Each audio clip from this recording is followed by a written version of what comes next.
Hello, my friends, Evolutionary Energy Arts family. So, guys, today is reading. You know, many of you feel right now as if you're in a war. And the reality is, we are in a war. And this war is going to a higher and higher, an ever higher level of intensity.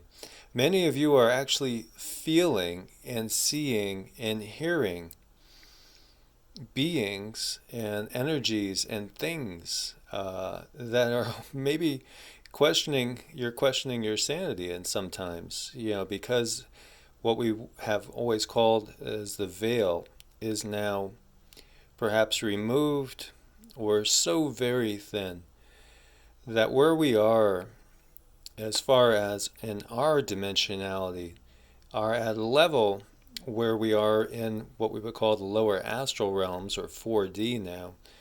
And these beings are getting to be more and more solid and real, and we could see, sense, and feel them. And of course, we have the humans that are here, the fully functioning 3D, or perhaps now also with us in the 4D lower realm humans, that have been in charge of this planet and doing such a horrible job at managing its resources, treating it in a respectful way, and really recognizing the preciousness of the planet. And we see people rising up across the globe and just saying, no, they're not going to take the status quo anymore. They're not going to just acquiesce to the wills of these governments. And we see the protests in Hong Kong. We see still ongoing protests in France. There's protests all across Latin America. There's protests in Iran, and there's protests pretty much, everywhere we're looking. There's more and more protests popping up left and right as people are getting tired of the system. And, this system has been putting down people, putting down the planet for thousands of years. It is most definitely a dark system that is one that feeds off of conflict. There was a report out saying the war on terror cost over 800,000 lives and trillions of dollars.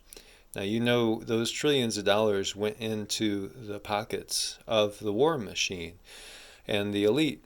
And that's why we have these wars. It consolidates power down, consolidates the wealth down. We have the Dow Jones over 28,000, talk of it hitting 30,000, but really for the majority of the population, who cares? Who really cares? Because majority of the population is not invested in stocks when you get down to it. Most people, they're living paycheck to paycheck, day to day, and that's the bottom line.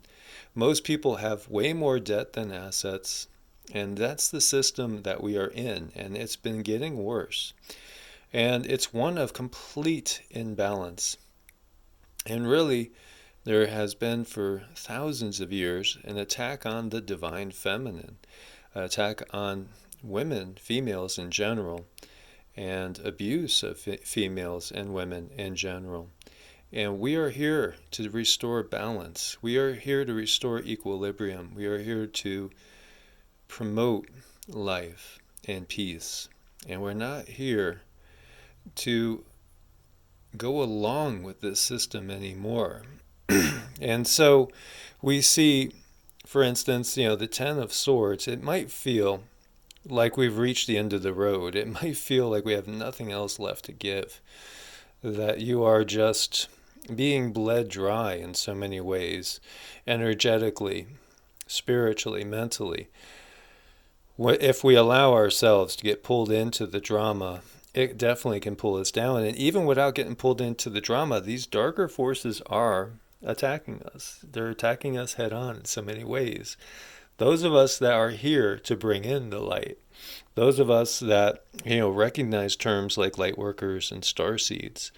And if you listen to a lot of the sources out there, and I do believe this is true, the powers that be know who a starseed is, and they know who a light worker is. And I believe that they know that before we are even born in the physical body. They've watched. They could see on the other side. They have interdimensional friends that are able to change their vibratory rate and travel back and forth between different dimensions at will. And that's something we can do as well as we develop our consciousness. But they know who we are before we come into the body. And they watch us. And they try to sway us to what we would call the dark side. This greedy, self-centered side that is all about raping the earth and plummeting people into oblivion with these endless wars.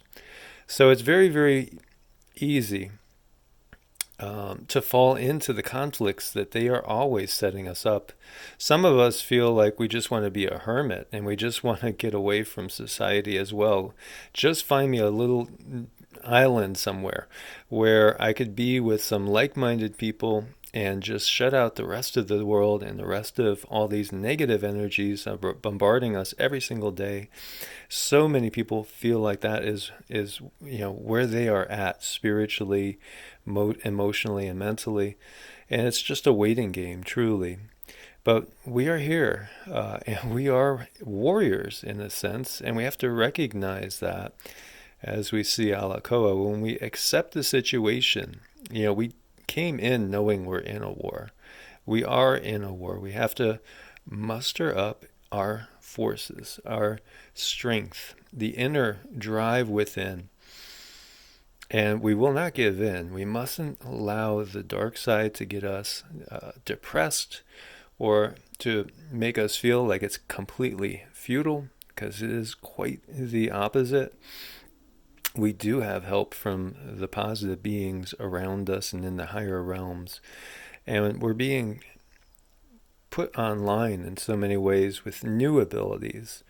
And again, we must embrace what we're here to accomplish. When we do that, even though they're strangling us out in so many ways, with so many people having to work so much just to keep their head above ground, and so many people so deeply immersed in the system, when we get out of it and when we start living our true authentic life, the flow of prosperity, as we see Lakshmi, will come to us.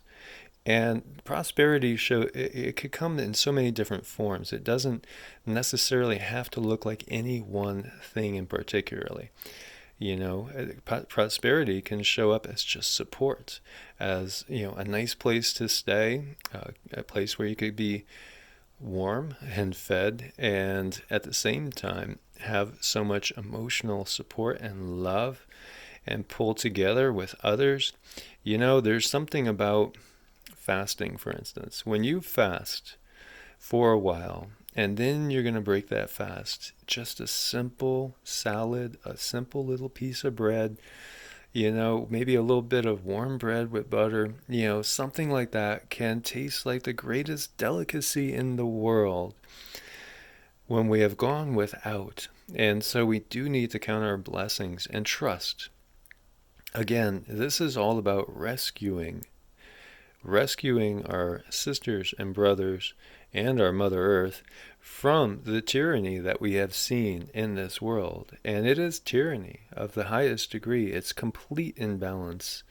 And as we look at the last card there at the top right, Shiva and Shakti united, this is what we are striving for. We're striving for balance. We're striving for equilibrium. We're striving to make things right. And so this is the divine androgyny. And what this card represents, some of the things. It's raising the Kundalini energy, transcendental knowledge of universal oneness, and the ability to harmonize opposing viewpoints and forces. And this is our job. This is our job. As it says, she dances to create the world while he dances to wind it all up. She is the mother of the universe. He is its only father. Shiva and Shivani, or Shiva and Shakti, again, the divine masculine, divine feminine principle that has not been recognized for a very long time in the majority of the world. We are to unite together. We are to change the consciousness of this planet. This is our job. This is our duty. We have to accept it, and we have to accept it with the spirit of a warrior. Because we are warriors, and we are in a war. And this is a war for the consciousness of the entire planet and everything on it. This is a war to liberate it from the darkness that has fallen over it for thousands of years. And this is exactly why you and I are here. So my friends, as always, like, share, subscribe. Let me know your comments and thoughts on all this. Thank you for your support on Patreon and Ko-Fi. God bless and namaste.